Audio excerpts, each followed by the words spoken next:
हम दो दोस्त थे, एक दूसरे को जान से प्यारे थे। एक का दूसरे के बगैर गुजारा नहीं था। खाना भी एक दूसरे के बगैर मुश्किल से खाते। घर वाले खसूसन अप्पू जी की डांट तो रोज ही खानी पड़ती। कभी वो मेरे घर तो कभी मैं उसके घर। एक ही कॉलेज, एक ही एकेडमी में जाते। यहाँ तक कि हम शॉपिंग भी एक दूसरे के बगैर नहीं करते थे। हमारे और भी दोस्त थे, लेकिन हम जैसी बॉन्डिंग किसी की ना थी। सब कहते कि पता नहीं ये दोनों एक दूसरे के बगैर कैसे रहेंगे। जान बसती थी हमारी एक दूसरे में। अगर किसी एक ने किसी शादी या किसी भी इवेंट में जाना होता तो दूसरे के बिना नहीं जा पाता था। एक बार किसी की शादी में मेरी एक लड़की से गपशप हुई। हमने एक दूसरे को फोन नंबर दिए और फिर बात होने लगी। बहुत अरसे तक हमारे बीच ताल्लुक बना रहा।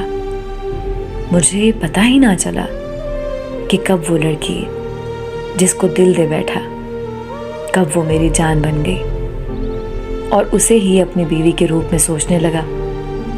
दिल की गहराइयों से इरादा किया कि शादी करूंगा तो बस इसी से, वरना नहीं करूंगा।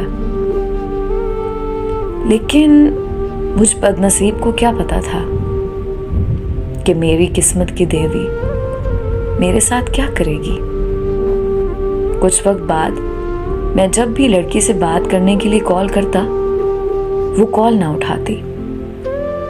उधर दोस्त भी बहाने बनाने लगा कि मैं मसरूफ हूं, अभी बात नहीं कर सकता। मैं इतना बेवकूफ था कि मुझे अभी भी शक ना हुआ कि चक्कर क्या है।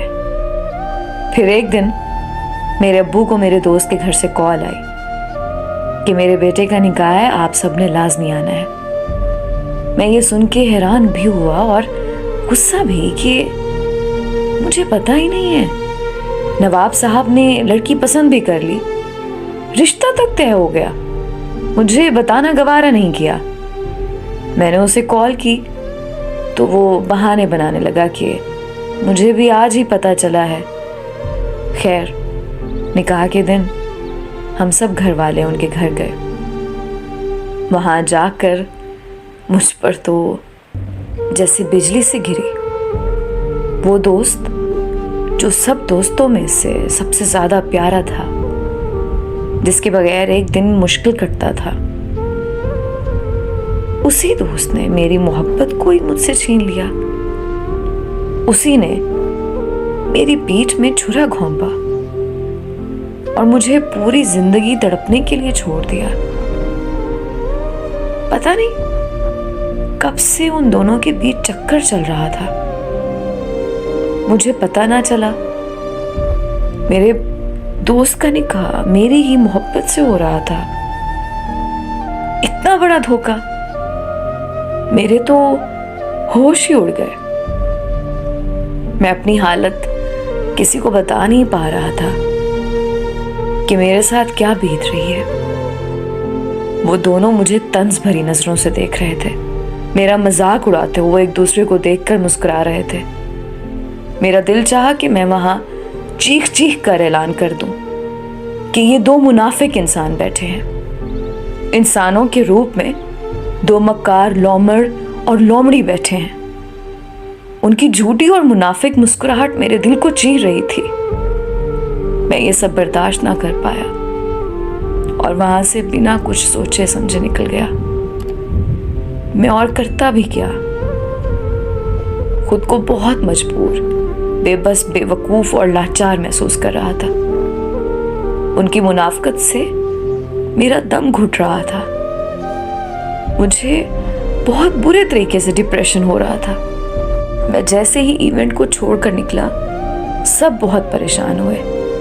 सबने पीछे कॉल्स करना शुरू कर दी और जब उस मुनाफिक इंसान की कॉल आई तो मैं रो पड़ा और चीख कर बोला, बकवास बंद करो अपनी, आइंदा तुम्हारी कॉल ना आए। मैंने अपना मामला अपने रब पर छोड़ दिया है। तुम देखो तो सही तुम्हारा और तुम्हारी उस नई नवेली दुल्हन का गिरेबान में कयामत के दिन कैसे पकड़ता हूं। तुम क्या समझते हो तुम्हारी इस मुनाफकत और गद्दारी को मैं आसानी से माफ कर दूंगा? नहीं, मैं तुम दोनों को नहीं बख्शूंगा। अब अल्लाह की अदालत में मिलेंगे।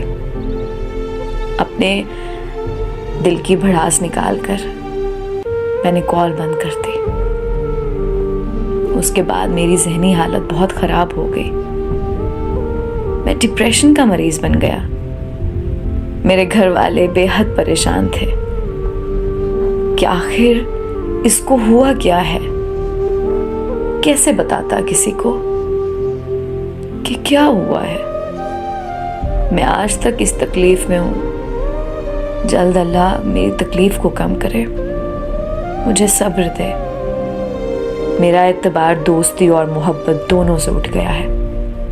मैं सबको एक पैगाम देना चाहता हूं कि खुदारा ना करें किसी पर इतना एतबार कि एतबार का बुलबुला फूटते ही इतनी तकलीफ हो कि लफ्ज़ एतबार से भी एतबार ही उठ जाए और आप कहीं के ना रहें।